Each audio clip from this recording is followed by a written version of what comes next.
Because they claim that the Quran, say, or the Bible for that matter, is the literal word of God.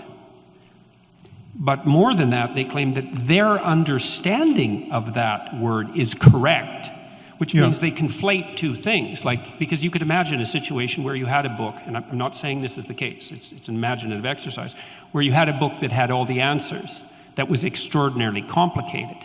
And so that when you read it, it wouldn't be obvious that you understood it, or perhaps it wouldn't be obvious that you didn't understand it either, but you're not going to be able to, you can't get an uninterpreted version of the book.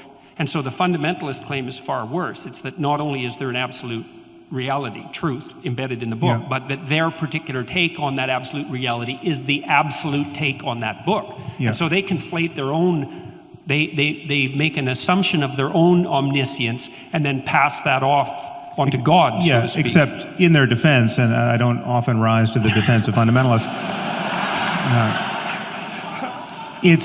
it's very easy to get there because some of the claims in the book are not at all hard to parse. In fact, so many of them can only be honestly interpreted one way. So to take, again, an example that will be not inflammatory to you, but makes the point, it just says that the remedy for theft in the Quran is to cut the hands off a thief. I mean, that is the unambiguous injunction. It's not an allegory. It's not. You have to indulge some kind of tortured interpretive scheme to avoid the shocking fact that the creator of the universe thinks you should live this way for all time. And people like ISIS. I mean, this is my claim. It's just most of what is in these books, and this is what worries me about those books because they can't be edited.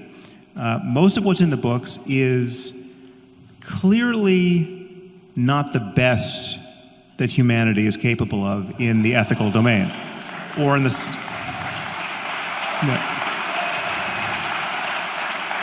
So clearly, and this is true for morality, most pressingly, but it's true for science, it's true for economics, it's true for anything else that we are wise to pay attention to.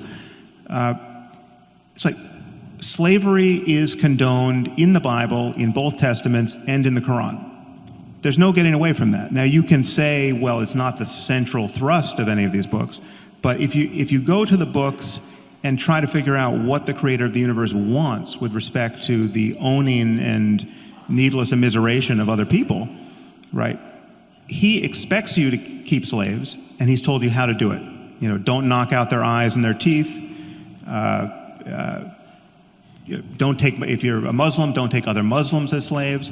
But it's not an accident that the people who joined ISIS thought that it was absolutely kosher to take slaves, to take sex slaves.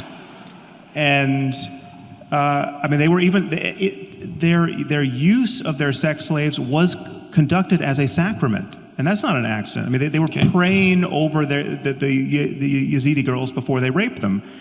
So this is not, unlike what many people expect, it's not that this doctrine is being used as a pretext for people who would otherwise do terrible things like take sex slaves and rape them.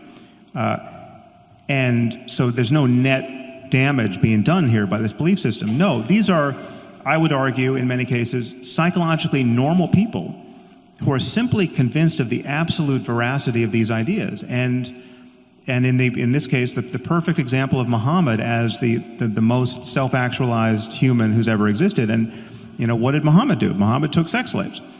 Then